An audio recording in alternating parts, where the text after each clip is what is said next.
Remember when Donald Trump's security was just a few guys in suits? Now his security is almost like a movie. From bulletproof cars to hidden weapons and even his own mobile command center, it is bizarre to see how much things have changed. Trump's security has been the talk of the town, especially in light of recent events and an intense presidential race that followed. From Secret Service details costing millions of dollars to also personal bodyguards, Trump's security is on another level. But the question is, what exactly made Trump intensify his security? Why did his security go from basic to unbeatable? The answer might be more surprising than you think. It might be hard to believe, but Trump's protection just used to be some dudes in suits and very basic cars. It was nothing fancy. Trump even used to go to places in very regular cars. No bulletproof limousine or even fancy gadgets. His security was not always as big as this too. It was quite small. It was made up of about 5 men tops. They were also not ex-military commandos, just your regular dude in suits. They had the usual radio earpieces and a gun hidden under their jacket. Nothing too fancy, no high-tech weapons. But now here is the thing. When you are a big shot like Trump, the normal security detail just would not cut it for you any longer. Because even before he became Mr. President, he was always in the spotlight. As a billionaire businessman, television star, and real estate mogul, Trump was famous, and famous people need protection. But now it should not be surprising that Trump bodyguards are unbeatable, right? Because after all, he is the president-elect of the United States and also a former president. Though the July 13th failed assassination of Donald Trump during one of his campaigns has buffed up his security, the Secret Service is no longer taking any chances with the president-elect's security. Trump's bodyguard and security details are going through a major facelift to ensure a situation like that does not repeat itself. Well, they are wrong, because exactly 2 months from then, Trump's life was in danger. This time not outside, but his own establishment, the Trump International Golf Club. The culprit, Wesley Ruth, waited several hours in the bushes beside the golf course carrying a rifle. Luckily, the Secret Service was able to chase him down before he could carry out the last act of his plan. So what exactly makes Trump's bodyguard so different aside from being alert all the time? Well, for starters, the Secret Service usually protects past presidents, their wife and young children. But in Trump's case, things are different. The Secret Service does not only protect Trump, his wife, and his youngest son, Barron. The Secret Service also protects his grown-up children and their spouses. This means that anywhere the Trump family goes, the Secret Service is sure to follow. But what was his bodyguard and security like when he was president? Trump's security when he was president. Trump was used to being protected because he had always been a hotshot. But all that was about to change when he became president, because being president was a whole different ballgame. When you are the leader of one of the strongest countries in the world, cruising around with regular bodyguards is off the table. You need real protection, and that was exactly what Trump got. Trump had to be protected from terrorists, both domestic and foreign, as well as assassins. So the Secret Service had to step up their game fast. Trump's security went from basic to unbeatable in the blink of an eye. Everything got an upgrade. Trump's old security setup had to become history because being president meant he needed way more protection. He went from billionaire businessman to president so fast, and the Secret Service had to keep up with the changes that had to be made. The Secret Service brought in a lot of new agents. They had to learn everything about him, his routine, his habits, and even his favorite food. Trump Tower immediately became a Fort Knox overnight. The Secret Service had to add barricades, checkpoints, and scanners, and you best believe the security cost went through the roof. And just protecting Trump Tower was costing New York almost $1 million a day. The Secret Service went as far as bringing security internet experts to protect Trump's social media and also his businesses. It was like the Secret Service was protecting not just the president, but also his empire, and they had to do it fast. One might think all the crazy security was just for show, but the threat was real and they were coming in from all directions. Domestic terrorists, foreign terrorists, and even just random people with a grudge. The Secret Service had to be ready for anything, so it is no surprise they became unbeatable until the attempted assassination. It was a whole new world, and it was one of the craziest security setups in the history of presidential security, and Trump and his team were ready to show the whole world what real protection looked like. But it's not just the Secret Service that protected Trump. He had his own security on the side. Trump's private bodyguard. Now, the crazy thing is that Trump does not seem to believe that the Secret Service is enough. This was because Trump hired a professional security service with one of the best bodyguards in the world, Keith Schiller, while he was president. That led to one of the biggest controversies during his time as president. Why was it a controversy? Well, Donald Trump was the first president in the history of the United States to hire a personal security service. So in addition to the Secret Service protecting him, he also has his own personal security staff. Since time immemorial, the Secret Service has been the sole security of all presidents of the United States. states because they were trained to have singular focus and operate without bias. But it seemed Donald Trump realized that having the entire Secret Service at his command would just not do. He decided to add his own personal security. And of course, the dual security was not without problems, because having two different security services would most definitely be a recipe for disaster, because while the Secret Service would have an opinion, Keith Schiller would most definitely have another opinion, which might most likely lead to conflict. But despite public opinion and disapproval from the legal enforcement world, Keith Schiller still remains an integral part of Trump's security, and Schiller's loyalty to Trump is as unshakable as his grip on unruly protesters, because he and Trump go way back. You see, Trump's bodyguard, Keith Schiller, is far from being your average bodyguard. One could say he is living every bodyguard's dream, because Donald Trump's longtime bodyguard went from being a New York cop to one of Trump's most trusted associates. The man was more than just muscle. He is also a confidant and a gatekeeper who earned his way into Trump's inner circle, and some say that he knows Trump more than any other person. However, the real story goes beyond his loyalty and is about how that loyalty translated into a paycheck. First, he was given a month's trial at the Trump Organization in 1999 before he was hired officially. 2 years later, he retired from the NYPD, and then 2 years further, Trump promoted him to Director of Security. Even when he left Trump's official payroll, Schiller started his career with the NYPD, learning the ropes of dealing with situations. Little did he know he was signing up for one of the longest and most unusual security gigs in politics. From escorting unwelcome guests out of events to managing security at high-profile appearances, Schiller became more than just a bodyguard. He was Trump's right-hand man in keeping things orderly as they got in Trump's world. He was known for personally handling incidents like the time he was allegedly tasked with kicking out Rosie O'Donnell from a charity event at Trump's request. Trump found in Schiller someone who would do the job without question, which helped build strong trust between them, because where the Secret Service was trained to do things by the book, Schiller was willing to do things as he saw fit. When Trump became president in 2017, Schiller went with him to the White House, where he took on a role as director of Oval Office operations. But it isn't just humans that play the role of bodyguard in Trump's life. There are some trusted vehicles in the president-elect's security team that he cannot do without. Trump's security vehicles.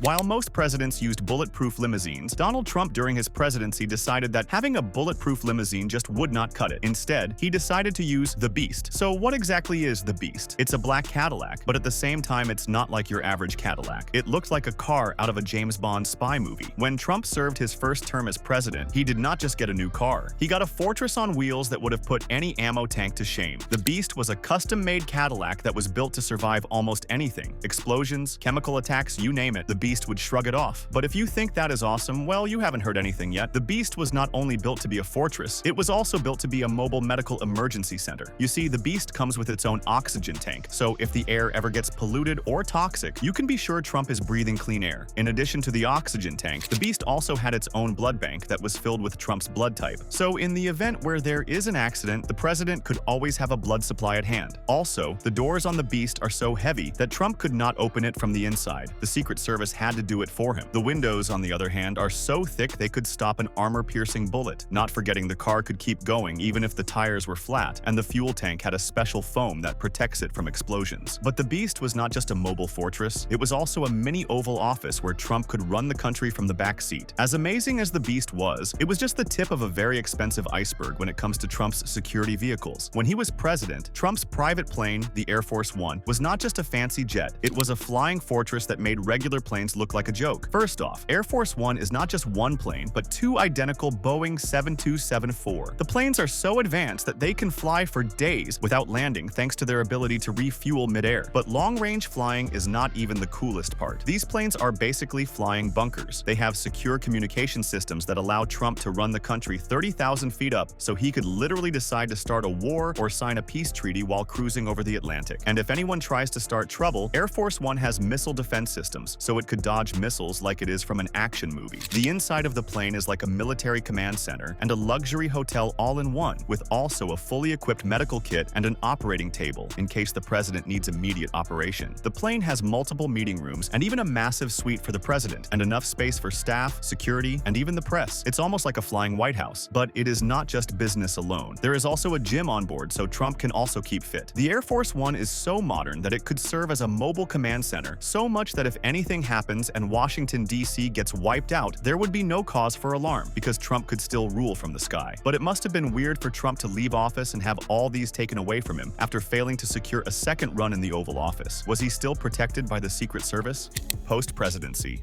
One question everyone seemed to ask when Trump left office was, what happens to his security? Because it must be pretty weird to go from an armored car to just a regular car, or from being protected by the best security to not being protected with a few men. But as it turns out, being a past president is also a risky business because Trump's security is still next level. All past presidents get protection for life. This is like a fancy retirement package because instead of a fancy pay, you get a bunch of men in suits and walkie-talkies following you around. His property, Mar-a-Lago, is like Fort Knox, but with palm trees because of the amount of security there. There are checkpoints, scanners, and maybe enough firepower if they want to start a mini-war. But the peculiar thing about Trump's security is that it is always changing. There are always new technologies and techniques. You would think that after leaving the office, his security would be relaxed. Sadly, that is not the case. Because the threats have gotten worse as he is still a big target, his security has to be on point at all times. So without a doubt, Trump's post-presidency security was still top-notch, and it's almost like he never really left the White House. His family isn't left out of these security measures. His wife, his children, and their spouses also get their own Secret Service. Usually by law, only the president, his wife, and any child under 16 get security. But on Trump's final day in office, he made an out-of-pocket request that his Secret Service protection be extended to his adult children and their spouses. So even if Trump is not the president, he still gets protected like he is the president. From past president to presidential candidates. Most past presidents after their time in office usually have a quiet life, playing golf, writing memoirs, nothing very serious, so their Secret Service never has anything too serious to do. So it must have come as a shock to the Secret Service attached to Trump that they would be traveling across the country all the time. The Secret Service attached to Donald Trump must have looked forward to a slow-paced life, as that was what was expected. But Trump was the one president who realized that 4 years was just not enough for him and decided to throw his hat in the presidential race again. With him becoming a candidate in the just concluded election, it meant his Secret Service had to be with at campaigns, rallies, and everywhere he had to be because of the election. And you best believe that the Secret Service had their hands full. This meant that the Secret Service was not only protecting Trump as a past president, but also as a presidential candidate. In addition to being a major political candidate, the Secret Service had to also make court appearances with Trump. The Secret Service was tasked with crisscrossing the country with Trump, mixing with the crowds, and watching for potential threats. Whether just vulgar abuse or physical attacks, the Secret Service had to watch for it all. Trump was a special case for the Secret Service because most past presidents faded into the background, becoming more of a legend than a headline. Trump went to various states to campaign, and there were more than a few spirited people in the crowd who tried to rush to the stage. Yes, they may be Trump hardcore fans, or they may be assassins. No one can tell at that moment. So the best form of action is for the Secret Service to step in, to protect Trump and make sure he was not hurt. But during Trump's candidacy run, he did not just have the Secret Service. He also had his personal bodyguard, who sometimes took matters into their own hands literally. His private security were famous for their aggressive tactics, with Schiller himself forcefully ejecting protesters from rally grounds. Even the Secret Service had a chance to react. So how much exactly does it cost to protect Trump? It must cost a lot, right? Seeing the amount of security personnel he has. How much it costs to protect Trump. As one of the most recognizable figures in recent American history, President Donald Trump continued to receive extensive Secret Service protection, which was a costly endeavor because, under federal law, former presidents, their spouses, and minor children under age 16 are entitled to Secret Service protection for life. This provision is rooted in the Former President's Act, a 1958 law designed to maintain the dignity of the presidency. It provides protection and certain benefits to all former presidents, aiming to ensure their safety. The Trump family's high-profile status and international business interests have led them to frequent destinations worldwide, often keeping the Secret Service to accompany them. To illustrate the expenses involved, the U.S. Government Accountability reported that Secret Service protection for just a few trips made by Trump's sons, Donald Jr. and Eric, cost about $396,000. From 2017 to 2019, when Trump first came into office, the Trump's family members took over 4,500 trips with Secret Service agents, which translated into significant taxpayer expenses. One notable example is the trip to Trump's Mar-a-Lago resort in Florida. In 2017 alone, the Secret Service spent roughly $1.3 million for each of Trump's first trips to Mar-a-Lago. That single year alone, Trump's travel-related expenses amounted to $13.6 million, covering not only the Secret Service but also the Department of Defense and other essential services involved in protecting the president. Another controversial point is that the Trump family's Secret Service details often stayed at Trump's owned properties, such as his hotels in Washington, D.C., and Mar-a-Lago in Florida. So while taxpayers and the government were paying for Trump's trip, Trump was making a bucket load of money. The Secret Service details staying at Trump's hotel automatically meant that the White House would pay Trump's hotel, and that generated significant profits for Trump's businesses, as reported by the House Oversight Committee. And according to a report published by the committee, Trump's hotels routinely charge the Secret Service as much as 300% over the government per diem rate. For example, when Secret Service agents stayed at Trump's hotel in Washington, D.C., they were charged far above government limits and even paid higher rates. So why exactly was this controversial? Well, Eric Trump previously stated that the Trump Organization allowed Secret Service agents to stay at their properties free of charge, but the House committee findings contradicted Eric's claim, because in reality, documents revealed that the organization billed Secret Service for above-approved rates, often up to 3 times more than what the government had set aside. The financial impact of these accommodations led to a significant conflict of interest. The U.S. Constitution Amendment Clause states that the president should not receive payment from the federal government beyond salary. While previous presidents have divested from business interests that could conflict with these clauses, Trump chose from taxpayer dollars through Secret Service payments. Trump's businesses reportedly received approximately $7.8 million